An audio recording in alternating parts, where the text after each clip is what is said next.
Please channel को subscribe करें तथा बेल आइकन को टैप करें।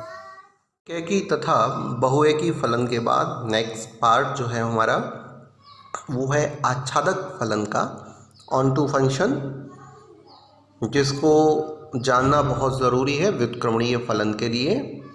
तो परिभाषा के अनुसार कुछ इस प्रकार से देखा जाए कि कोई फलन समुच्चय ए से समुच्चय बी में कुछ इस प्रकार से परिभाषित है कि समुच्चय बी अर्थात सह प्रांत का प्रत्येक अवयव समुच्चय ए अर्थात प्रांत के किसी न किसी अवयव का प्रतिबिंब अवश्य होना चाहिए।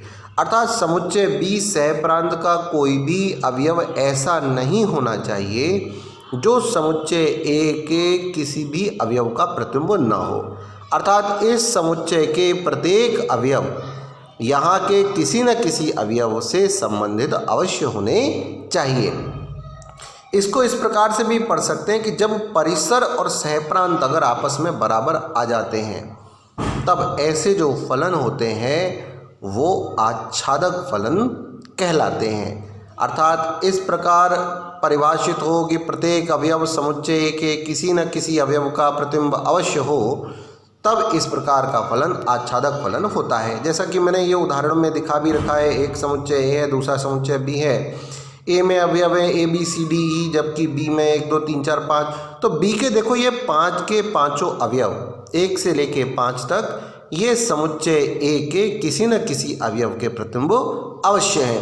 अगर हम अब यहाँ पर अगर ए का कोई अवयव बढ़ाना भी चाहें, मान लो कि यहाँ हम कोई एच कोई अवयव हमने बढ़ा दिया, सपोज करो कि एच हमने अवयव बढ़ा दिया, तो अब भी इसकी आच्छादकता पर कोई प्रभाव नहीं पड़ेगा, क्योंकि शर्त क्या है, समुच्चय बी के अवयव इस ए के किसी न किसी अवयव से संबंधित अवश्य होने चाहिए। सारे अवयव देखो इसके अवयवों से संबंधित है, तो ये आच्छादक की शर्त का पालन करते हैं। यहाँ कोई भी अवयव छूटना नहीं चाहिए, संबंधित अवश्य होना चाहिए, अर्थात ये अवयव प्रतिबिंब अवश्य होने चाहिए। इसका एक अवयव किसका प्रतिबिंब है, ए का, 2 किसका प्रतिबिंब है, बी का, 3 किसका प्रतिबिंब है, सी का, 4 किसका प्रतिबिंब है, डी का, और अगर 5 को हम लिखना चाहें तो 5 किसका प्रतिबिंब है, ई का प्रतिबिंब है। और क्रमित युग्मों में अगर हम लिखना चाहें तो a, 1 b, 2, क्योंकि प्रांत के अवयवों को पहले लिखा जाता है, परिसर के अवयव बाद में लिखे जाते हैं। d, 4 और e, 5। इस प्रकार से हम आच्छादक फलन के बारे में बड़ा ही सूक्ष्म तरीके से जानकारी ज्ञात कर सकते हैं। अगर इसको हम बीजगणितीय रूप में या हम इसको तर्क विधि से अगर सिद्ध करना चाहें तो किस प्रकार से लिखेंगे। मान लेते हैं कि जो फलन है वो हमारा y है, और y किसका है, क्योंकि y तो प्रतिबिंब है, तो y अवयव होना चाहिए हमारा किसका, समुच्चय b का अवयव होना चाहिए। तब ये जो x का मान है वो हमें प्राप्त होगा f इनवर्स y। इस f इनवर्स को हम क्या लिख रहे हैं, g अगर लिख लें, f इनवर्स अगर g के बराबर है तो ये g y के बराबर होगा।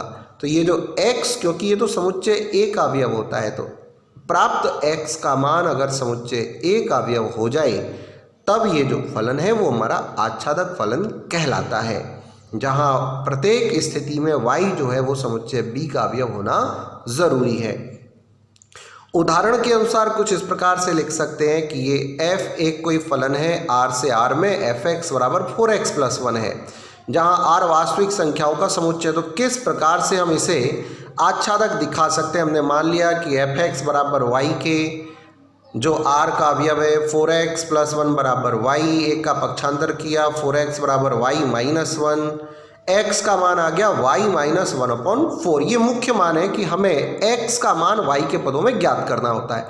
अब क्योंकि y तो वास्तविक संख्या है, तो y का मान वास्तविक हम यहाँ पे रखेंगे क्रम से 1 2 या 1/2 रखेंगे, और ये जो x का मान जो भी उत्तर प्राप्त हो वो भी एक वास्तविक संख्या अगर प्राप्त हो जाए, ये देखो हमने रखने पर हमें प्राप्त हो रहे हैं सारे ये वास्तविक संख्याएं हैं, तब इस स्थिति में ये फलन हमारा आच्छादक फलन कहलाता है।